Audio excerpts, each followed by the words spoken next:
So ma'am இந்த summer சீசனில் இந்த ஹெல்த் ப்ராப்ளம்ஸ் எல்லாம் நம்ம அவாய்ட் பண்ணுறதுக்கு ஹெல்த் டிப்ஸ் கொடுக்க முடியுமா? முடிஞ்ச அளவுக்கு try to stay indoors. Especially elderly and children are more vulnerable to these health issues. So அதனால் இந்த 12 o'clock to 3 o'clock தான் நமக்கு பீக் அந்த ஹீட் வேவ் இருக்கும். ஸோ அந்த டைமில் முடிஞ்ச அளவுக்கு try to stay indoors.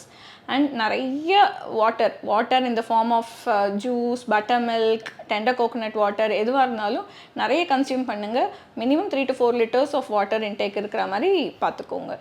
And wear loose clothing, light coloured loose clothing. And நீங்கள் வெளியில் போக போகிறீங்க அப்படின்னா use a sunscreen, SPF 15 and above இருக்கிற சன்ஸ்க்ரீன் அப்ளை பண்ணிவிட்டு வெளியில் போகணும். அண்ட் முடிஞ்ச அளவுக்கு try to avoid eating out side ஃபுட்டை வந்து சேஃபாக கன்சியூம் பண்ணுங்கள். ரொம்ப நேரம் ரூம் டெம்பரேச்சரில் இருக்க விட வேண்டாம், in order to avoid this food poisoning.